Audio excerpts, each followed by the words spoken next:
The Up and Smoke Cinema Club. Bo, Mm-hmm. let's talk about it. Deadpool and Wolverine, man. So let's just go ahead from the beginning, just right off the rip. Overall rating. Like, how many bottle caps are we giving it? I'd give it a 10. It 10? It knocked off everything I wanted it to be, and then some. Like the way that somehow, some way, Marvel has kept the secrets of a ton of these cameos is like I could see holding a secret of one or two, but there's fucking so many cameos in this movie. I'm shocked that a lot of them didn't get out in the open quicker. A lot of NDAs were signed before this movie came out. I'll tell you that much. For sure. A lot of NDAs. For sure. All right. So you say it's a perfect 10. 10 out of 10. No questions asked. I'm going to be honest, okay? I'm going to give it a 9. I don't give it a perfect 10. To me, my perfect superhero movie is Infinity War. I think it left in that too. A lot of cameos in that. It left you on the perfect cliffhanger. It told a great story. It's got fantastic action. Everything we would love in a comic book movie. In my opinion, Infinity War gave us 10 out of 10 for that. What this gave us was lots of things, but more importantly, it showed us how important these ulterior titles that aren't the Avengers can be in the MCU, I think is the best way to put it. This one finally is a movie that's big enough and was good enough that it doesn't have to be an Avengers movie anymore for it to be as big as an Avengers movie. Is that a good way to put that? Yeah. Deadpool is the franchise that's as big as the Avengers without ever having to be in the Avengers. And I think that's important. I haven't seen it, but people are saying Marvel is back. 1,000% they're back. So let's dive into it, Bo. First thing that we see is him talking about Wolverine. Spoiler alert, guys! If you haven't seen it, scroll on. This is where we're at now. We understand if you leave now. Yeah. So he's digging up Wolverine's. He's exhuming the corpse, as it were, and he pulls out the adamantium skeleton. What did you think about this when he beat the shit out of the time cops with the adamantium skeleton? When he was first digging him up, and he says, "That's not how regenetic works. Like you can't thinking you just can't die. He puts himself back together. We've seen it for 10 years of Hugh Jackman, and when he just goes, son of, and he starts hitting it, I'm thinking, oh, he really dead. He dead. And then from the beginning of that, I was like, now I'm curious on how they're going to bring Wolverine in, because if he dead, how'd they go get to Wolverine? How is he not dead now then?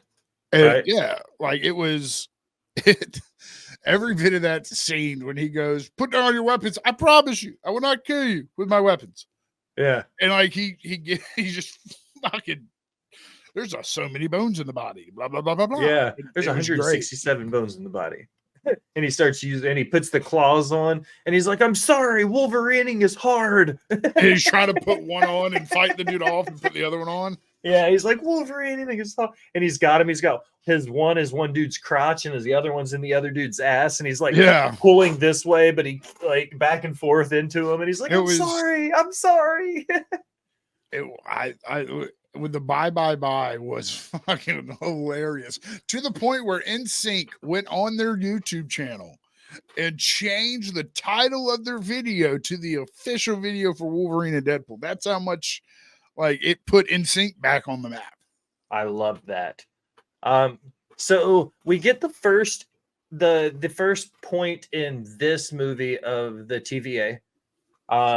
You find out that Deadpool has to essentially save everyone. This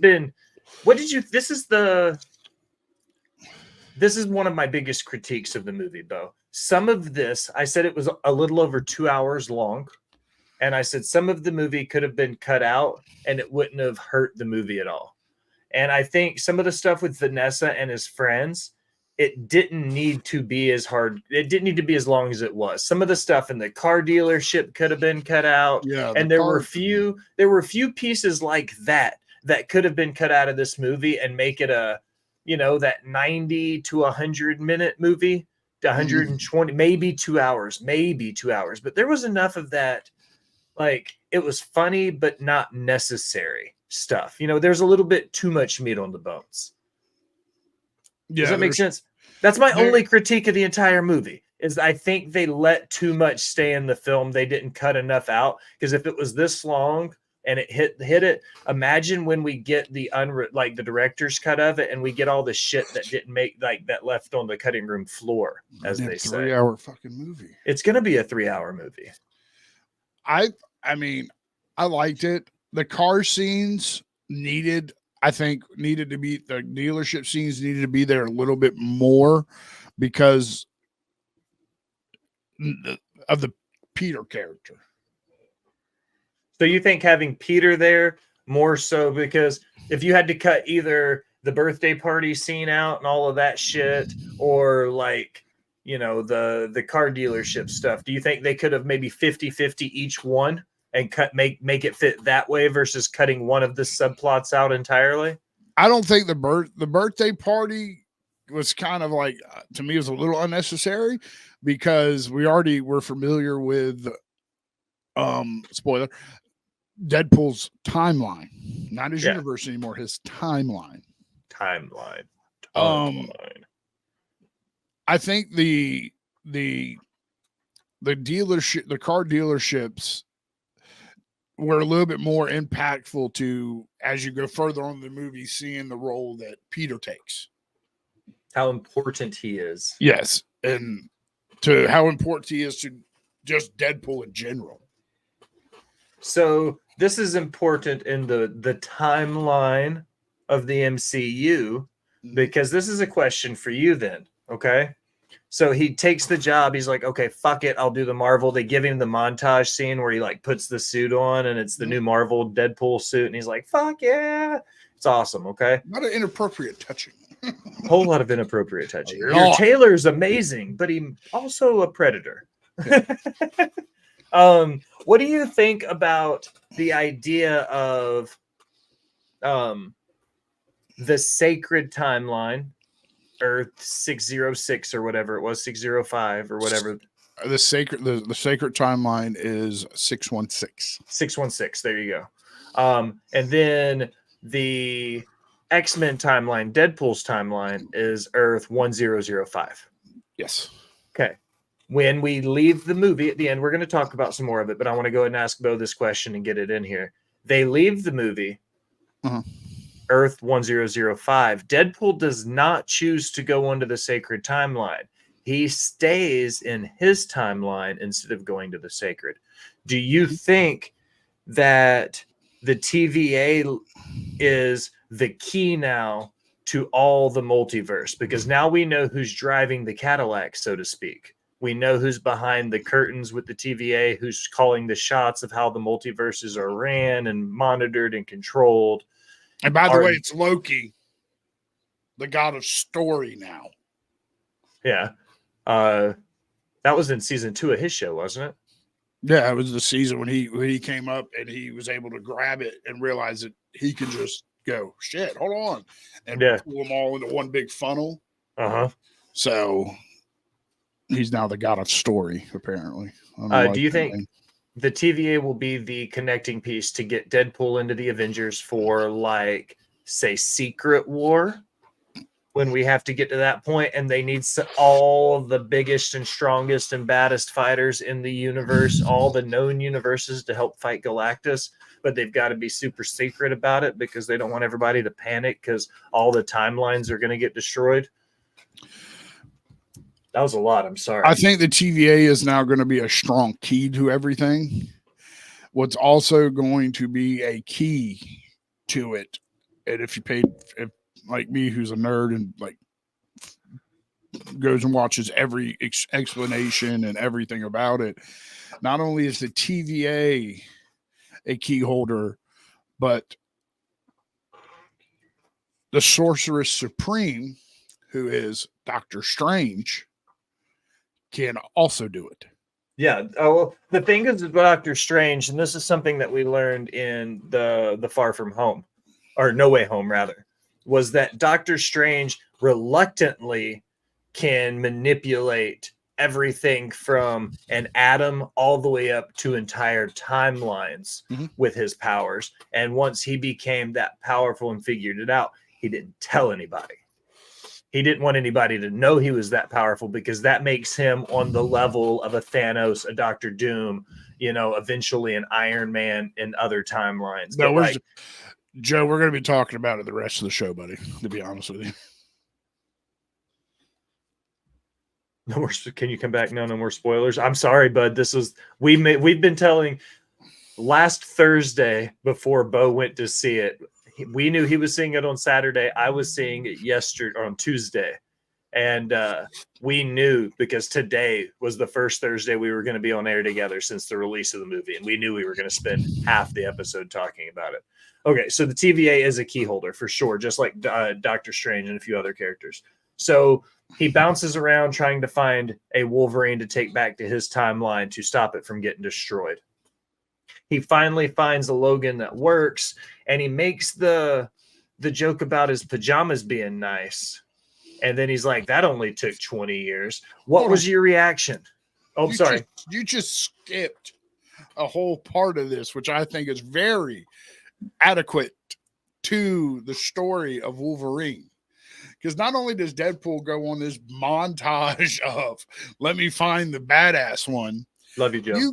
You get comic accurate height Wolverine. No, he's short, yes, because in the comics, Wolverine's like fucking 5'2". He's a short sumbitch. The movies, he's just big and fucking as tall as everyone else. You get the original, the brown suit Wolverine, where he fought the Hulk. Yeah, Hulk versus Wolverine.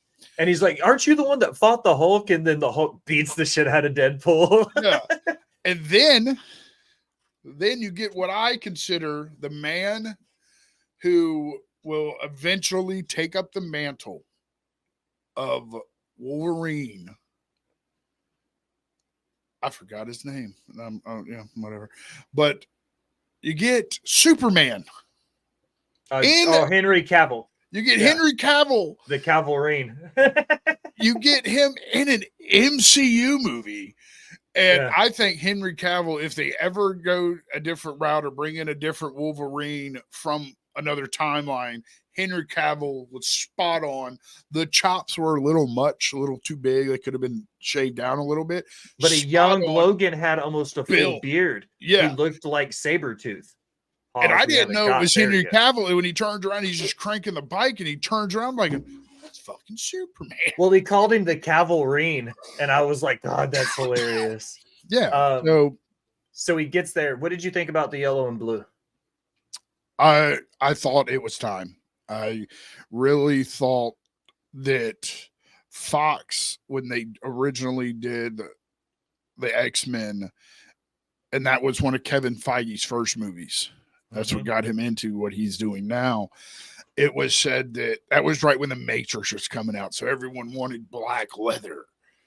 And I think giving Marvel going, nah, fuck that. We're giving them Wolverine. Yeah. The Wolverine. Like the Wolverine. The one that we've been asking for years. And they pulled it off perfectly. The suit was fucking spot on in my book. Agreed. So he gets the yellow and blue Logan. They go back to the TVA office. He's like, yo, I've got him here. TVA kind of talks shit, and you realize that the TVA is flying off the rails here. This isn't the TVA. This is a lone chapter of the TVA acting reckless with an entire timeline of people. And Deadpool realizes it. He's like, oh, fuck. So him and Wolverine go on the run. They get caught and get sent to the Void. Now, Bo, when we get to the Void, we get introduced to a flock of characters. Pyro is there. Nightcrawler is there. You've got Juggernaut is there. Who else were the Hills? Toad was there. Toad was there. Sabretooth was there. Sabretooth was there. You get, in my opinion, I don't know. You and I had mixed. I think you and I had mixed emotions. The Xavier Cross variant with his identical twin, or with his twin sister, and she's in the thing. She's in the chair. She rolls up. She's bald. It looks like Xavier. Then you find out it's her, and she got sent to the Void at birth and has been living there. Charles. Yeah, for trying to kill Charles. What did you think about the female Xavier in this one? Pyro is also Nightcrawler's dad, Just. Thank you. I understand why they did it. It is a deep cut for the comics. She's not in a ton of the X-Men series. She does have, they did do a whole run with her story arc. I felt like up until this point, yes, you had like Juggernaut was a recast, and there was a couple recasts. I'm going to point out an Easter egg to one of a Easter egg no one noticed, and it took me watching.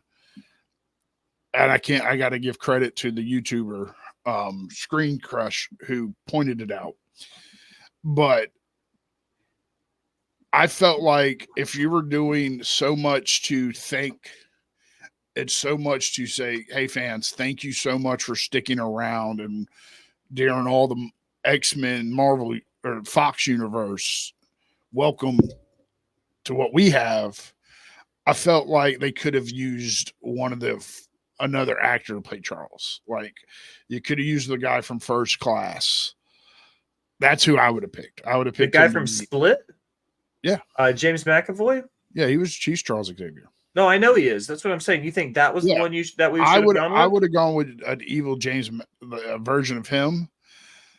But the one thing a lot of people didn't notice is when she walks down the steps and stands there, there's a gentleman with a shaved head wearing sunglasses and a black trench coat. That's Blade from the TV shows. Really? Yeah. Huh. They broke it down. They paused the scene. It's the guy that plays him. It's Blade from the TV shows. That's awesome. Okay. Then in the Void, they get blown out. They get out of the city. They escape her base, which is a giant Ant-Man, by the way. And they open it up, and the first thing he says is, "Oh, Paul Rudd finally aged," and it's just Paul Rudd's skull. Yeah. They get out, and then you realize they get saved, and who saves them, and the list of cameos we get. I want you to go first, and don't say except for the last one. You can pop for everybody except for Remy LeBeau. Okay, I don't really care about all of them, but after so many years of being shunned from the Marvel Universe, the MCU, having a shitty TV show, the only one in my book who will ever play Blade the right way, Wesley fucking Snipes, walks out, and censor warning, his first words in the MCU were shocking. Because he goes out and Wolverine or Deadpool goes, "I thought you were retired." He goes, and he said, "I don't want to say it because you know what I'm saying." Yes. But my favorite cameo out of all of it, you can ask Nicole, I came out of my seat when Blade walked out on screen. I'm like, this started it all for me. Yeah. Like, this is Blade. Him and Howard the Duck were my guys. We got Elektra. We got fucking the Human Torch. We completely skipped over the Chris Evans scene. I completely forgot that one. So the crossover, we spent so much time earlier discussing characters who play multiple. Yeah. And then it was like, oh, even Deadpool was like, oh, it's not the right one. Son of a bitch. You know what? He's going to say it. He's going to say it. He's going to say it. Flame on. Oh. And so we get Thank there. you. Just, I'm going to fucking meet you one day. I'm going to French kiss. I'm going to French kiss that little thing that dangles in the back of your throat for that. Just for that. Sounds like a Cardi B. Wesley Snipes paved the way so these other fuckers could run. That's a little aggressive. No one gives Wesley Snipes credit. And then we got Remy LeBeau, the Gambit. And not only did what's his name? Fuck, brain fart. Channing Tatum? Yes. Not only did Channing Tatum just fucking murder the role, just killed it, was fantastic. They also reamed him the entire time because he was like, they call me the Gambit. And then Deadpool goes, do they, or did you just really want them to? And they just never did. Yeah, and everything that they've done was kind of like when Elektra walks out. Yeah. And they call on to Daredevil. Well, he's dead. That could be 2 plays on. That could be fuck him because our divorce, or it could be no, that version of Daredevil is dead. I didn't really care much for the Daredevil the movie. I mean, have we not noticed that the Fox MCU has been kind of connected this whole time through Happy? Because he was the original attorney in Deadpool or in Daredevil. He was. But to see him and everyone going, well, we just were sent here. Almost like, yeah, your movie sucked. We're just going to throw you into the void. And Channing Tatum, the Gambit, was straight up like, I think I was born here. I don't remember anything other than this. I was born here. It's hard to say. Which was a perfect way to bring Gambit into the MCU. But when they go into the fight scene and Hugh Jackman looks over and he goes, I don't think y'all are going to make it out of this. Gambit's one line, he goes, just tell people what we did. We never, other than Chris Evans' Human Torch, we don't know if anybody lived or died. And Sabretooth. Yeah. Because he got big dead. We don't know if Elektra survived. I don't know if Wesley Snipes' blade survived. I don't know if X-23 is still around. Like, there's so much, like, we never physically saw them die on screen. So after we get all of that, they set up, they go back, they fight her. They figure out they've got to use the Juggernaut helmet, which, by the way, like, perfect fucking way to pull a fast one on her. And that was perfect. The inclusion of Laura X-26, bringing her back from the Logan series with the same actor, or actress rather, perfect call. They get back and everything seems to be going well, but then old girl, Charles Xavier's sister, comes back into the timeline and she takes the time thing, the time ripper, and she's going to destroy the universe anyways. Yeah, fuck it. Who cares? Yeah. So they explain that that they have to get there and stop her before it happens. And then a end game level crossover event happened with every fucking Deadpool imaginable. And then some new ones. Dogpool. Let's not forget Dogpool and Nicepool. What the fuck? That's the best. That tongue. And he starts like straight up just making out with it at one point. And Ryan Reynolds is just sitting there without the mask going, just like, let's do it. I'm like, that's making a lot of money. That's it. That's it. I didn't like Ben Affleck as Batman anyways, to be honest. No. I will sit here right now in front of the world and say that I like Robert Pattinson's Batman a lot more than Ben Affleck's. So I need a co-host for Thursdays. Okay, but I have a question. You've asked me a lot of questions about the movie. Okay, I'm sorry. I have to ask you something about the army of pools. Yes.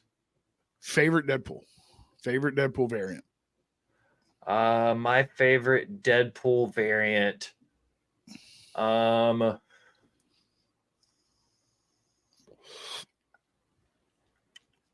The samurai Deadpool was dope.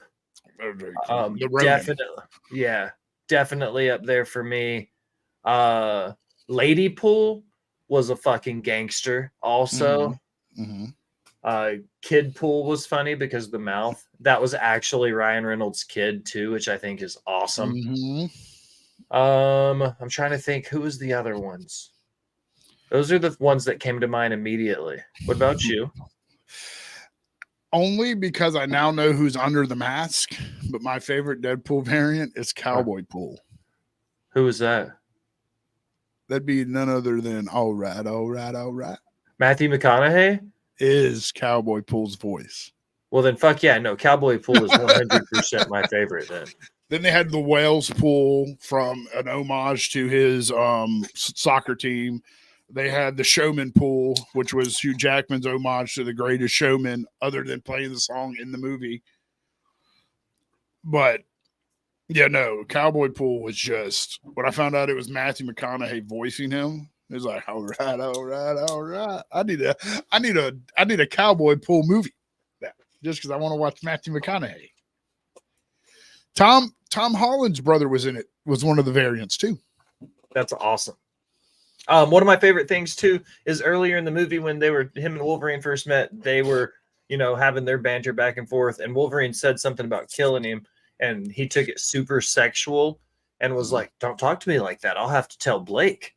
And he makes a reference about Ryan Reynolds' Blake Lively, his wife in real life, not the character Deadpool, whose girl is Vanessa.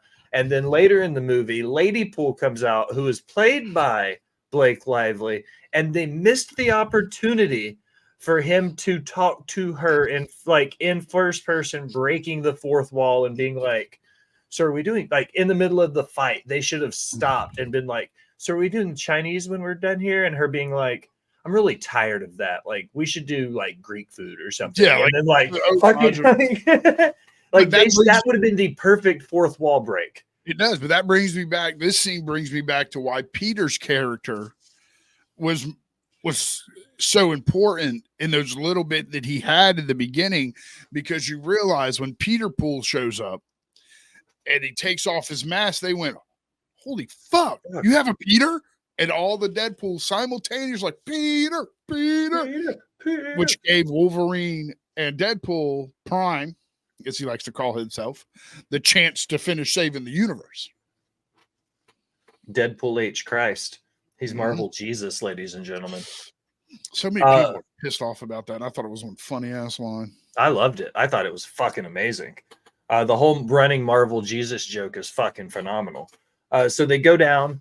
They're told that if they go down there and do it, they're going to die. So they fight. They go in. You realize one of them can't do it by themselves anyways. Wolverine saves Deadpool, sort of, by stabbing him and then clawing the other one to stop the lady from doing it. It backfires. It blows up. It saves everybody. They think they're dead. TVA, arrests the bad guy. We think we're at an endgame moment. We're like, fuck, we're about to have to see, a dead Deadpool. I thought this was going to close when it happened. I thought this was the closing of the chapter completely. That's how I thought it was going to end as well. And then we hear the fucking merc with a mouth come walking around the corner, and I love how the entire movie also, they play on how fucking sexy Hugh Jackman is. Male characters, female characters, everybody, they always made it a point to have somebody in frame and in shot, getting all googly eyed and gawking at Hugh Jackman. Shadow, I'm hard every day that I'm on the same earth and plane as you, sir. But yeah, what did you think about that? And the way they played it off at the end, to one person would have died, but a Deadpool and a Wolverine are unstoppable. It was a little cheesy, but fucking perfectly timed for the story. What'd you think about how they ended it to save the universe? I think it was a good way to bring Hugh Jackman into the MCU. And it was what I believe, and y'all can correct me if y'all can argue with me if you want, and trust me, Will knows I'll go for hours with y'all on this one. Argue with your mama. Yeah, you might as well argue with a wall because I'll out argue this on this one. This was I believe will be used as the introduction of the new X-Force, because Wolverine, shocker, was part of the X-Force. Not the originals. Not them. I know that. He was, but yes, he was in the comics, was a member of the X-Force. So I'm curious to see, after all the movie and everything that's happened, I'm curious to see where Marvel goes from leaving Deadpool on Earth 1005 and the sacred timeline of 616. Yeah. Also, Deadpool and Wolverine are the only two characters from both franchises that have interacted with both franchises. Wolverine and Deadpool have both been in the Avengers and have been both in the X-Men and interacted with the Avengers, or part of both, or a variant of both. Yep. That's not counting Wanda and Quicksilver, who tie in through the Age of Ultron and Magneto and all of that. We never got a clear-cut answer how they ended up on the sacred timeline, because Magneto should have been on the X-Men's timeline, but we're not going to nitpick, then. Because now they could just be like, oh, the TVA sent them there. Like, okay, cool. Like, fine. So we did overall. Bo, who do you think my favorite character was? I'm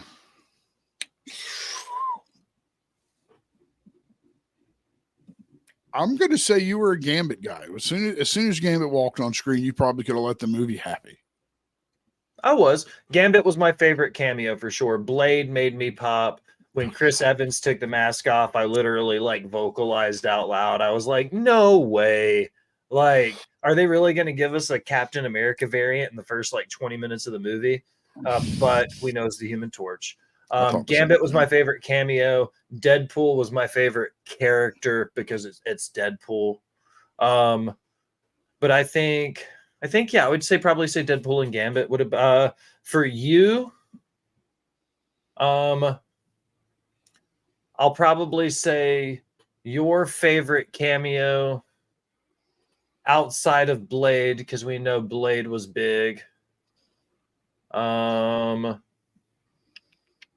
me think about it for a second. For you, I'm probably going to say your biggest tie over is going to be, looking at it from the X-Men perspective, I'm going to have to put a lot of these guys in a group. But your Juggernauts, your Pyros, your Nightcrawlers, they went real deep in the comic book with some of the Hill villains. How far off am I? Is my favorite villain? Who was your favorite character? And then who was your favorite cameo? Favorite cameo is Blade. Okay, yeah, I knew that. But who would be your next favorite then? What's Hugh Jackman?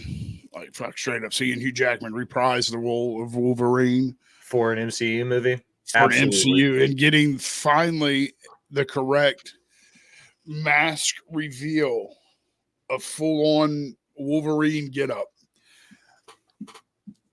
But my favorite villain, fucking Pyro.